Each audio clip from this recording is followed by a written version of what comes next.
Hi, I thought I'd share another story of my grandfather, who was born in 1884, uh, about when he lived in Lancaster County, Pennsylvania.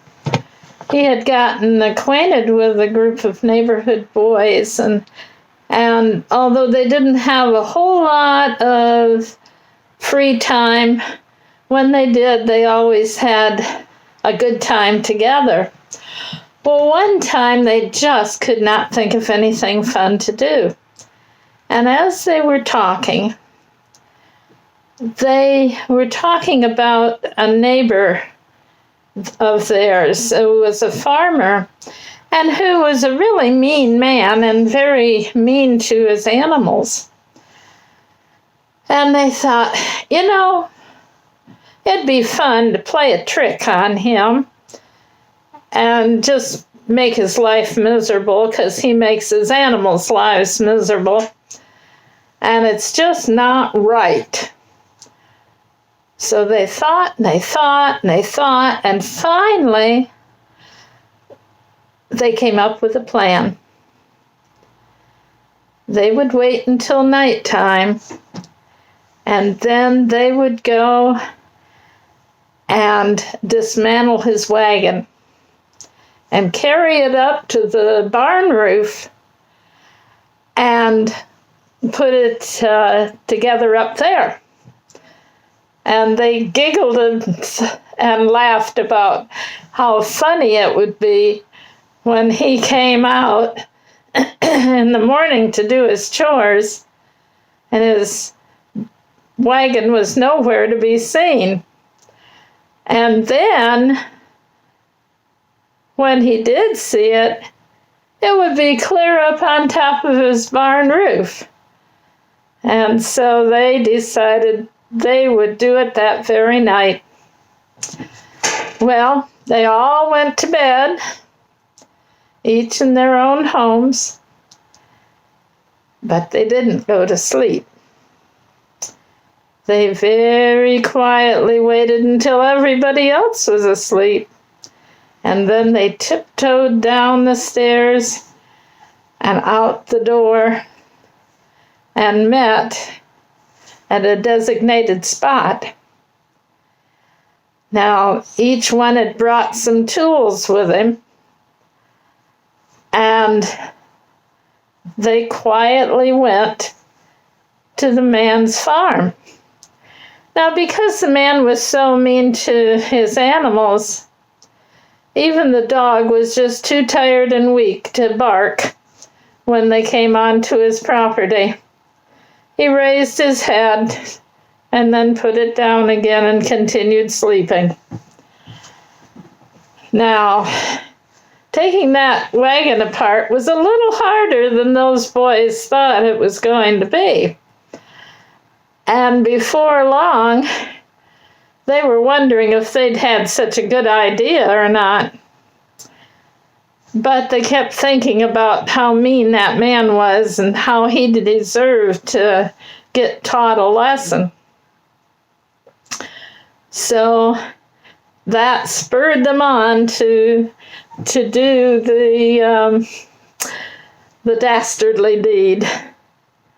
Now that they got the wagon finally all apart, they realized they were going to have to carry all that heavy wood up on top of the barn.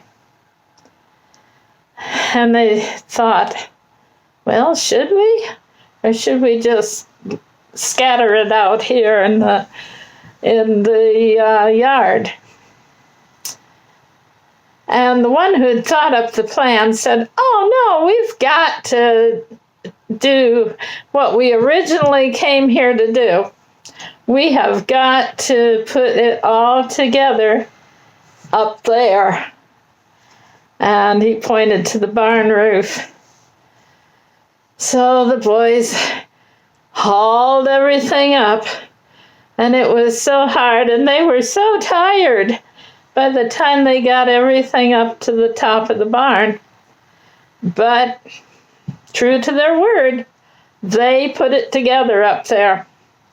Now, next morning, when the farmer came out, and he noticed his wagon was gone, and he started looking around. He suddenly caught sight of it way up on top of his barn, and he was surprised, upset, very angry, and he went grumbling and stomping around. Well, one or two of the boys just couldn't help it. They had to go see what his reaction would be. And so they got great joy out of that reaction. And so when the boys were able to meet together again, they told the others how he had been so angry and upset because of what they did. And the boys were so happy. It made it all worthwhile doing such heavy work the night before and getting very little sleep because of its taking so long. Well, the farmer still didn't teach him a bit of a lesson.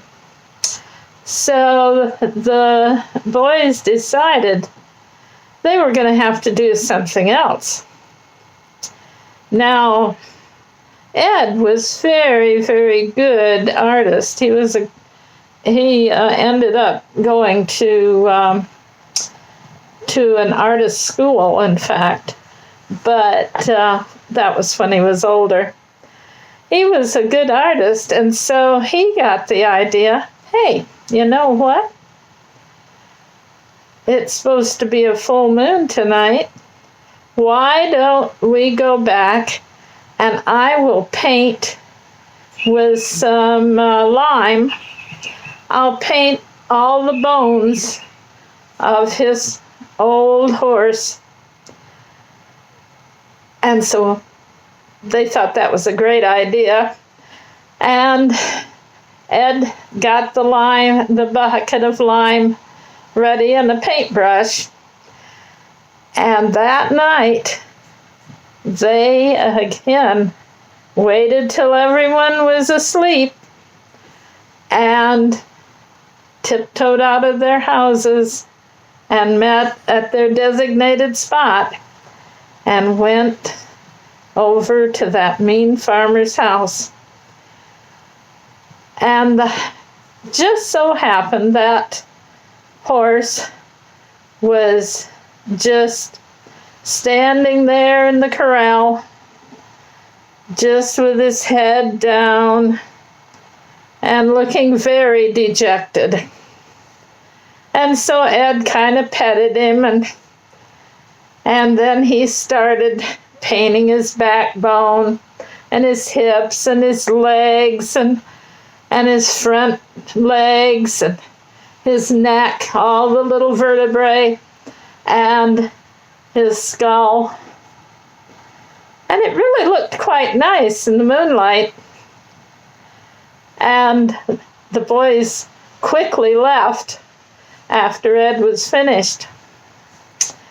And you know, when that farmer got up in the morning, it was still dark when he went out to do his chores, but the moon was still up, and that white lime reflected the moon's light. So all he saw was a skeleton of a horse. And that really scared him. And then he saw that someone had painted the horse's skeleton. And he wasn't sure who.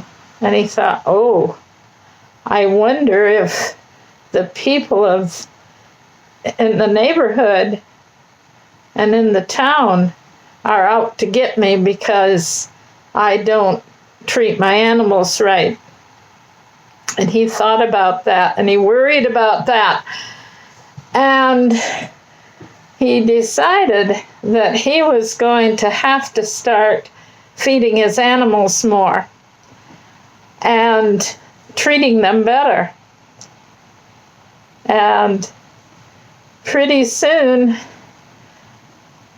his animals were more lively because they weren't half starved. And they weren't as bony. They started gaining a little weight. And the boys felt repaid for their lack of sleep those 2 nights that they had done mischief to that farmer who was so mean to his animals. Well, I hope you liked the story. And I'll be telling some more things about Ed on other days. Bye.